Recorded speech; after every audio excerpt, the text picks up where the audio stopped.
Hello, I'm Richard Raffan. I've just made this little endgrain elm cup, and that's what you can see in this video. This is a piece of dry elm. As you can see, I've already turned it into a cylinder. That was done some time ago by the look of it. And it's going into some sharp jaws. And the aim is to make a small endgrain bowl out of it. The grain is running parallel to the lathe axis.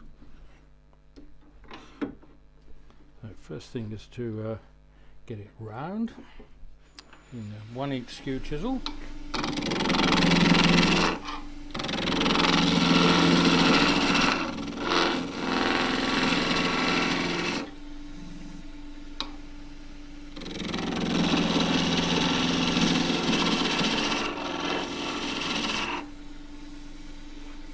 Just see how that's working.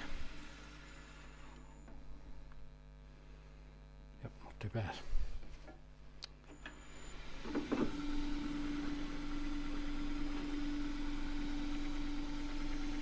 So, 1/2-inch spindle gouge. Starts right on its side to come into the middle.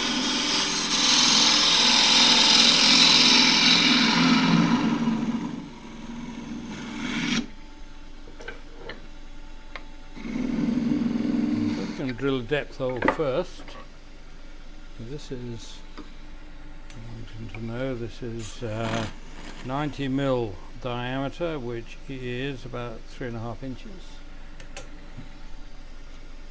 So I'm going to go down just slightly less than that depth and go to about that mark.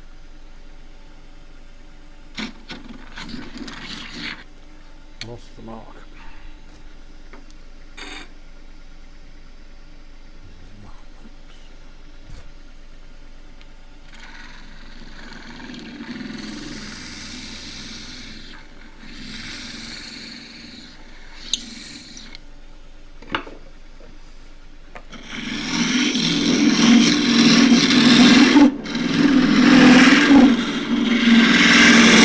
So in backholing, you want to keep the opening fairly small initially.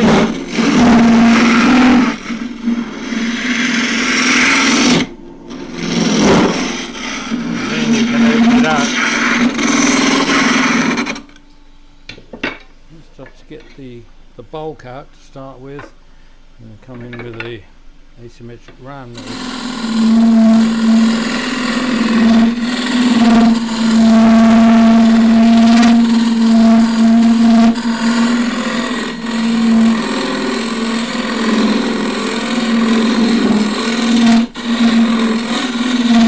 It's going to vibrate quite a bit because you're a fairly long way out of the chuck.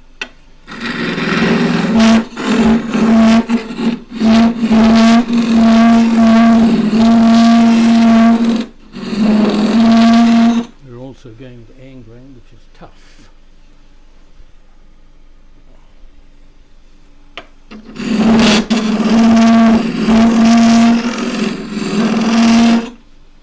I went down a little bit further than I meant to. In fact, I went down a lot further than I meant to.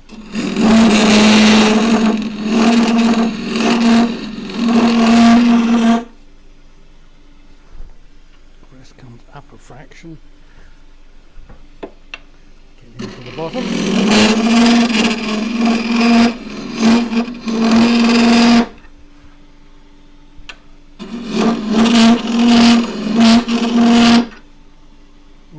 Way further than I wanted to be. So this is going to be more of a vase than a bowl.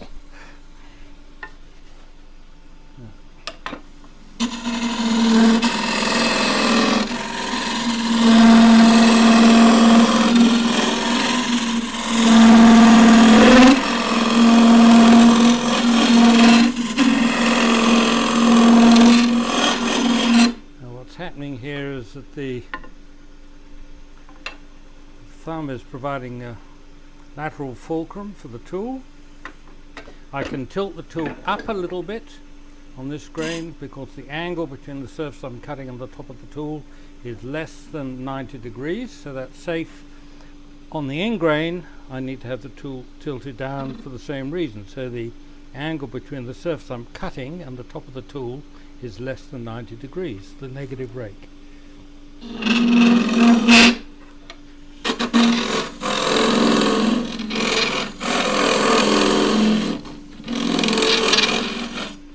Now I'm using a long handle on this tool.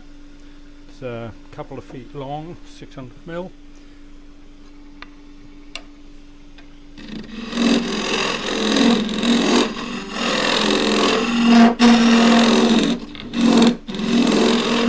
And I'm holding it right hand near the ferrule so the handle is underneath my elbow, underneath my forearm.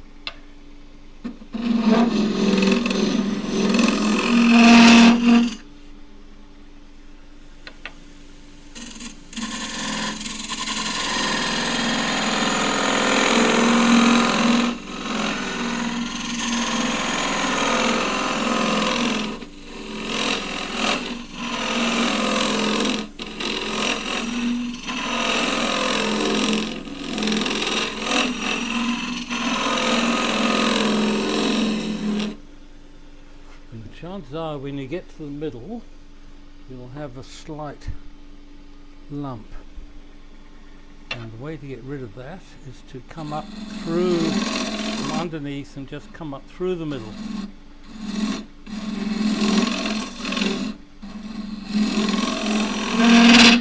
And once you're away from the center, you can, with a shape like this, which is looks like an egg shape, you can then drop the handle and just sweep the tool back. You can feel a slight lump there.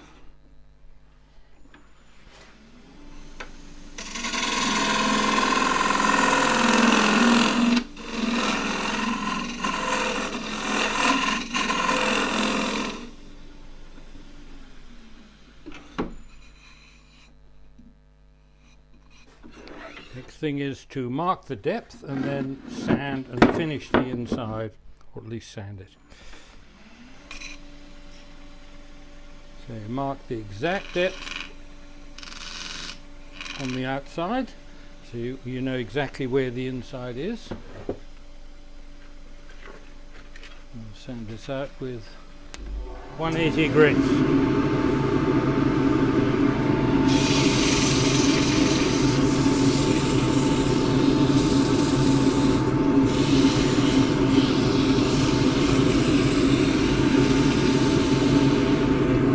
A couple of seconds sanding, then you can see how clean your cut is. So if you do get any torn grain, just go back to a coarser grit.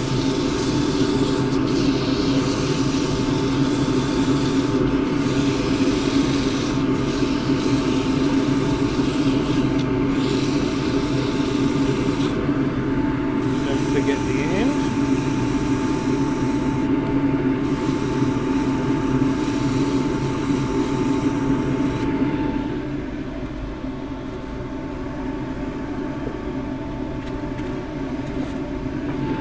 Get 320, 240 grit rather, 240 grit.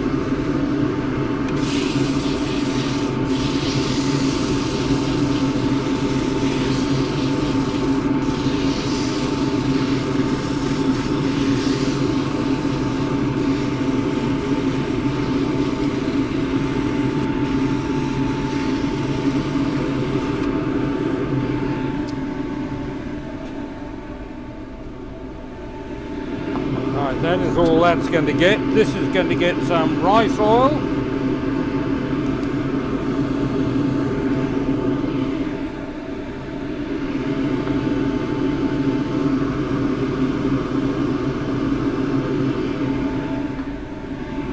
And beeswax.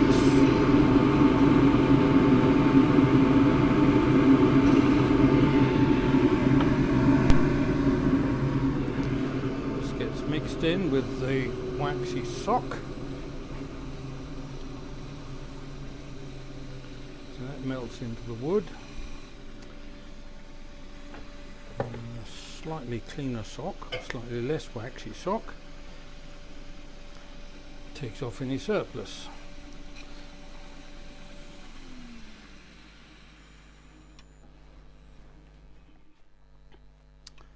So we have the inside depth marked, and take a parting tool, and I'm going to part off, leaving about 5 millimeters in the bottom.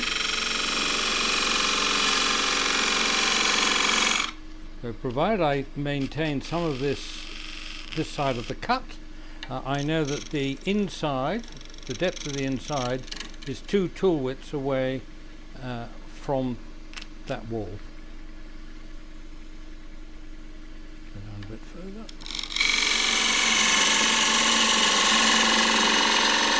And it'll be about right for the bottom, I would think, for this. Skew, rest comes up a bit. I'm well above centre because of my height in relation to the lathe and the job. Fairly large diameter.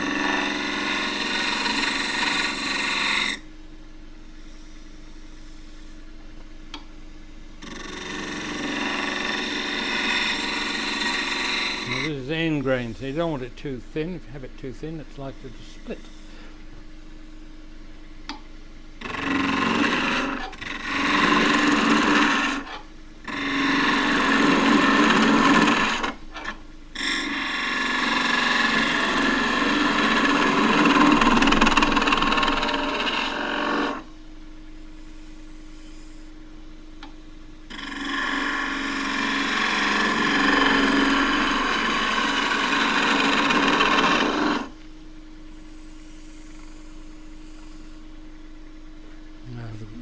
Just picked up a little bit there on the feel of it.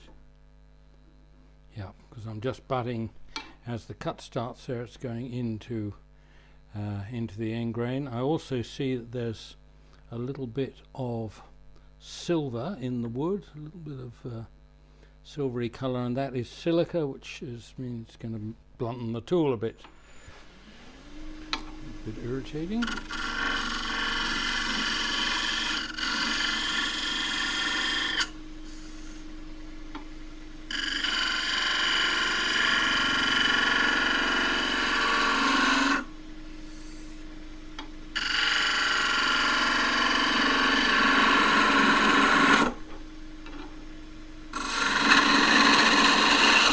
Start with the tool long point up and then roll it over for a more convenient angle.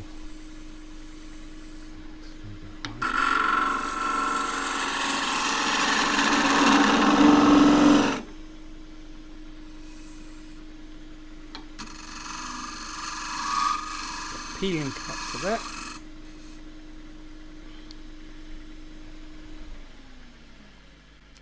So, do I want a groove up there? Why not? Got room for it, yeah.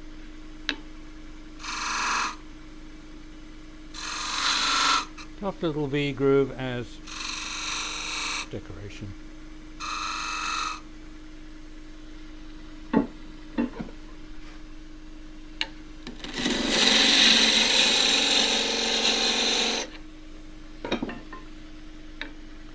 Little whisker I've got there. Right. And sand that. There's a little bit of picked out grain just up on the top, so I'm going to use 120. There.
beeswax.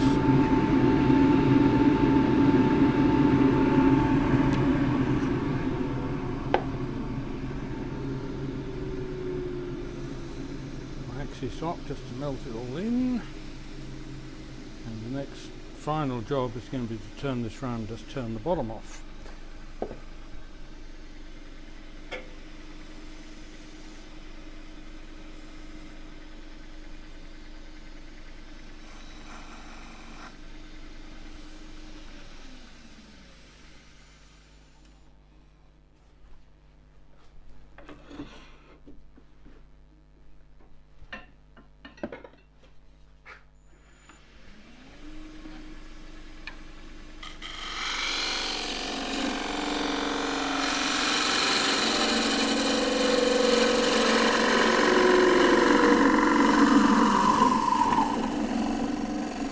To catch the piece as it comes off, so you get a little spigot left on. If you just grab the cup, you're likely to have a hole in the bottom rather than a little spigot on the end. So this now goes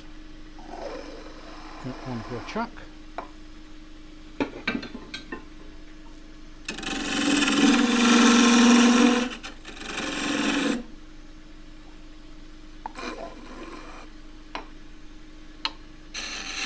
Down to the cylinder, turn the handle round. Right, that just go over the end, where it rubs is where it fits.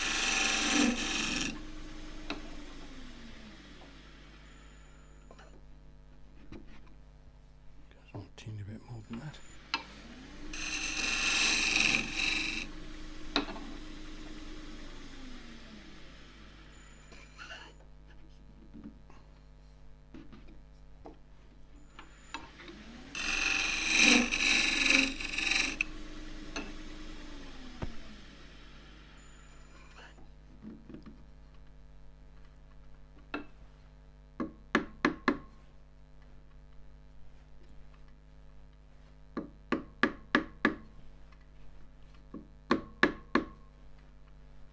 Kind of knocking it that way rather than just straight in.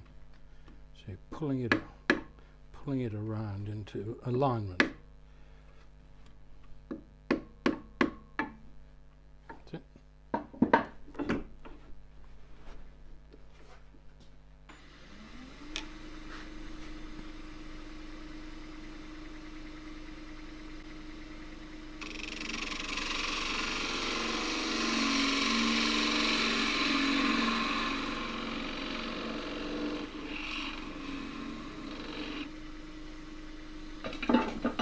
Decoration. This is the skew on its side. What it'll do is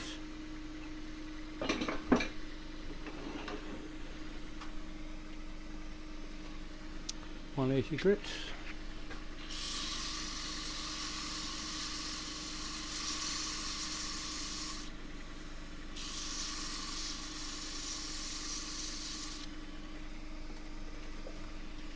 And 240.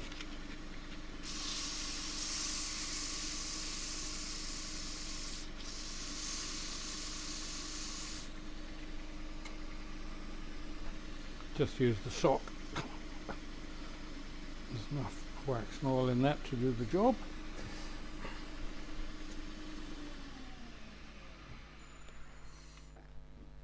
And that is it.